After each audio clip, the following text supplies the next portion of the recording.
Você acompanha a partir de agora os trabalhos das TVs legislativas do país. Informações e reportagens especiais produzidas no Congresso Nacional, Assembleias Estaduais e Câmaras Municipais. Começa agora o Parlamento Brasil.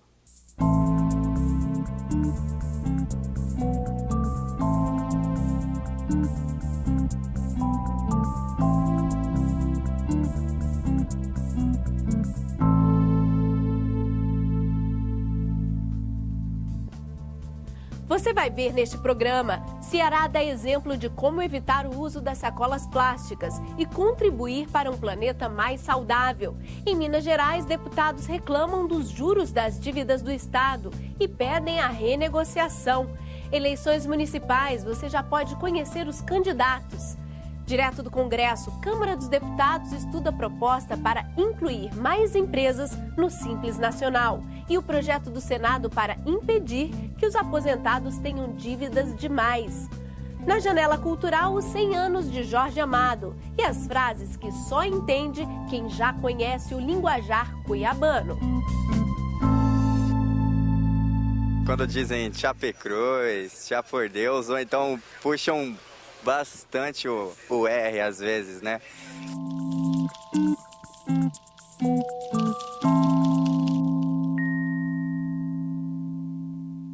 As iniciativas para diminuir o problema ambiental criado pelas sacolinhas plásticas têm ganhado cada vez mais adeptos pelo Brasil.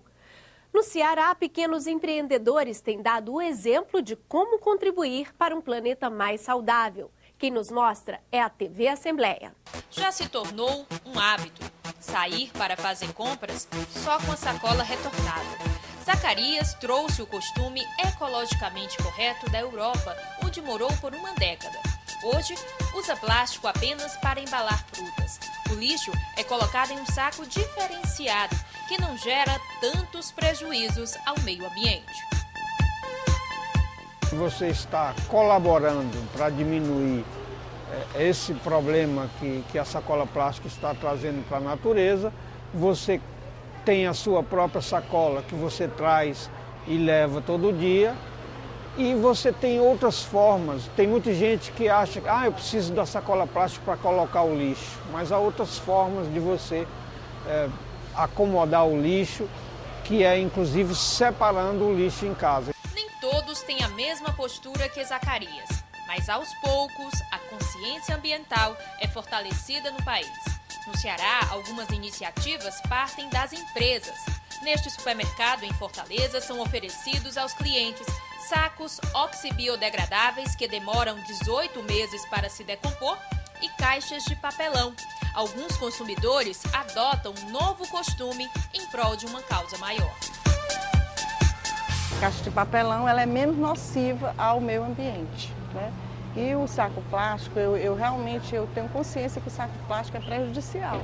Essas caixas vazias também é uma maneira de contribuir com o meio ambiente, uma maneira de preservar o meio ambiente. Então, o cliente que não quer comprar sacola, ele leva a caixinha de uma maneira como ele quer, grande, pequena, ele vai escolher como quer levar. As alternativas reduzem o consumo de sacos plásticos que em todo o planeta chega a 1 milhão por minuto.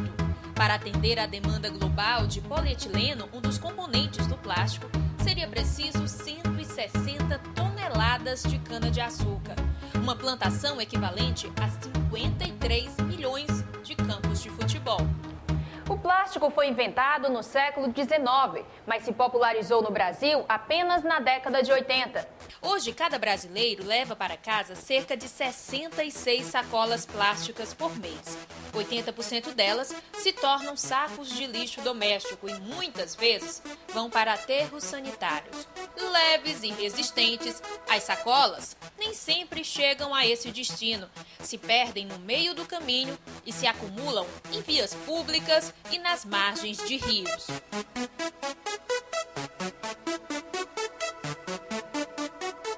As pessoas não pagam por essas sacolas e elas se acham no direito de abusar, de usar essa sacola do jeito que querem. E a quantidade de sacola jogada no lixo, nas ruas, tem provocado danos como, por exemplo, entupir bueiros. Isso provoca inundações na cidade. Nessa hora, a prefeitura, não só aqui de Fortaleza, mas em outras cidades, vai aplicar recursos públicos para recuperar o ambiente provocado exatamente por aquelas pessoas que usaram indevidamente as sacolas. Iniciativas positivas para o meio ambiente podem gerar ainda emprego e renda. Esta microempresa em Fortaleza produz sacolas retornáveis. Daqui vem toda a renda da família de Davi.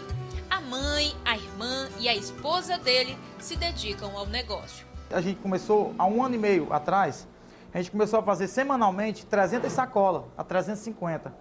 Hoje nós conseguimos produzir aqui, 1.500 sacolas por semana. A gente tinha 3 máquinas, 3 pessoas trabalhando. Hoje nós estamos, com 1 ano e meio, nós estamos com 6 pessoas trabalhando e fazendo 1.500 sacolas. Eu tive um sonho, acho que a partir de um sonho mesmo, em eu produzir um dia sacolas ecológicas para os comerciantes, supermercados, as empresas estatais, congressos, eventos, né? E aí eu comecei e eu achei muito interessante. Na primeira vez eu nem vendi, fiquei com essa peça para mim, né? Mas eu vi que o pessoal veio com essa onda de tirar o plástico do mercado, né? Isso fortaleceu mais a minha ideia de, bem, agora eu vou brigar contra os plásticos.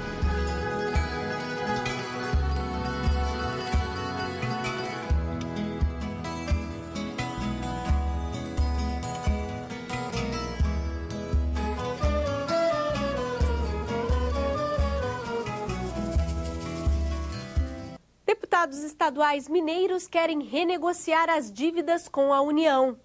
Eles reclamam que os altos juros e as condições estabelecidas pelo governo federal são injustas, fazendo o débito crescer a cada ano. Veja na reportagem da TV Legislativa. A maioria dos brasileiros tem uma dívida para pagar. Agora imagine todo mês acertar uma parte e não ver o saldo devedor diminuir. É isso que acontece com os estados brasileiros. Minas, por exemplo, no final da década de 90, devia quase 15 bilhões de reais à União.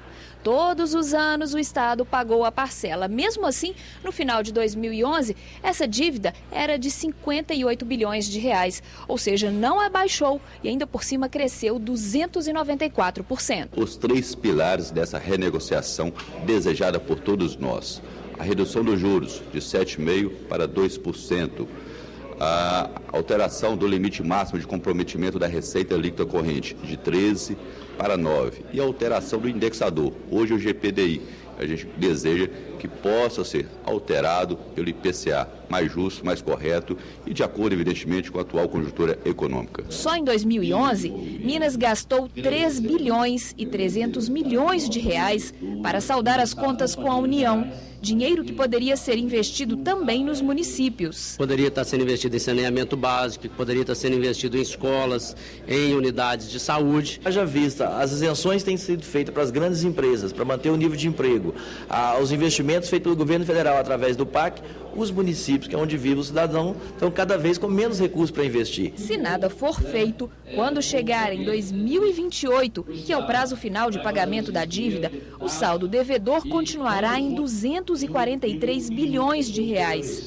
Por isso, a Assembleia está em campanha para renegociar as condições desse empréstimo. Vamos buscar, sim, fazer esse acordo, tentar pagar os juros com a faixa menor, porque senão realmente fica impossível da gente administrar toda essa situação. Nós fizemos um contrato de 30 anos sem cláusula de modificação. Esse foi o grande erro. Agora nós temos que partir para a negociação.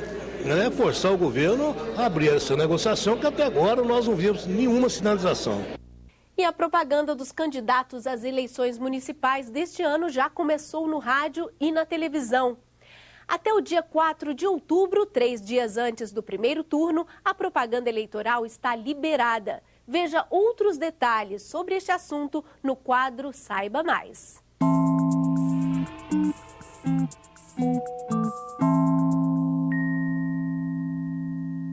Nos municípios onde houver segundo turno, a propaganda eleitoral será permitida a partir do dia 13 de outubro até o dia 26, 2 dias antes do segundo turno de votações. Para este cientista político, as eleições municipais aqui no Brasil, desencontradas das eleições gerais, sobretudo nos grandes centros urbanos, adquiriram um papel de testar a legitimidade dos governantes eleitos 2 anos antes. A crônica política gosta de dizer que certas eleições municipais são eleições plebiscitárias. A expressão não é boa, porque plebiscito já é, na verdade, o dizer do povo. Mas o que eles querem dizer é que, votando em fulano para prefeito, eu estou muito mais me pronunciando sobre o mandato do governador, sobre o mandato do presidente da República, sobre o modo como ele se comporta.